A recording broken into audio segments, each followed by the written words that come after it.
살펴보겠습니다. 먼저 5위는 익스펜더블 4, 4위는 화란, 그리고 3위는 엑소시스트, 믿는 자, 2위는 플라워 킬링 문, 대망의 1위는 30일입니다. 먼저 은영 씨, 오늘 준비한 영화 어떤 영화입니까? 네, 오늘 소개할 영화 3편은요. 런던 아시아 영화제를 빛낸 한국 영화 3편인데요. 이 런던 아시아 영화제는 8개국에서 현재 가장 주목받고 있는 49편의 영화를 통해서 아시아 문화를 향유하고 교류하는 그런 영화 축제입니다. 그런데 다른 때보다 올해 이 런던 아시아 영화제가 더욱더 주목받는 이유는요. 바로 개막작과 폐막작에 한국 영화가 선정되었기 때문이라고 합니다. 네, 개막작과 폐막작을 한국 영화로 선정한 이유가 또 궁금해지는데요.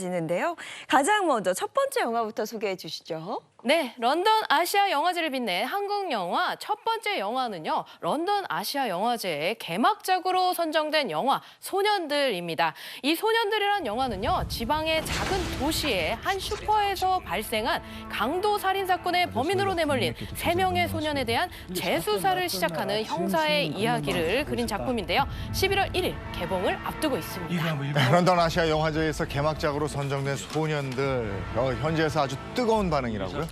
네, 저도 며칠 전에 시사회에 다녀왔는데요. 같은 반응이었지 않나 싶습니다. 영화 상영 내내 이 몰입한 이 현지 관객들이요. 작품이 끝난 뒤에 상영관이 술렁일 정도로 억울한 누명을 쓴 이 소년들을 진심으로 위로하는 목소리를 냈고요. 또 이 진실을 은폐한 가해자들을 향한 비판의 목소리가 극장을 술렁술렁이게 할 정도로 동시에 터져 나오기도 했습니다. 눈물을 흘리는 관객들까지 나올 정도로 굉장히 이 감동과 뭐랄까요, 메시지가 큰 작품이다라고 얘기를 할 수가 있을 것 같은데요. 40여 년 동안 충무로에서 영화를 만든 정지영 감독이 만든 작품이기 때문에 주목하고 보셔도 좋을 것 같습니다. 네, 영화 소년들 1999년에 일어난 3례 나라 슈퍼 사건을 모티브로 한 영화를 알고 있는데요. 이 영화한 계기가 좀 궁금합니다. 네, 정지영 감독이 원래 실화 사건을 바탕으로 사회 이면을 다루는 그런 재조명하는 감독으로 굉장히 유명했는데요. 이번에 영화 소년들 역시 마찬가지입니다. 3례 나라 슈퍼 사건을 영화한 그 배경에 대해서 이렇게 설명을 했습니다. 많이 알려진 사건이지만 강 건너 불 보듯 했다. 그랬던 것이 대부분이다. 그런데 그렇게 지나가면 안 될 사건이라고 생각을 했고 다시 한 번 더 보자. 한 번 다 잘 들여다보자. 그런데 보는 것에서 그치지 않고 세 소년이 감옥에 가는 데에 동조를 한 것은 아닌가까지 한번 들여다보자라는 생각이었다고 영화한 계기를 밝혔습니다. 네, 영화 소년들.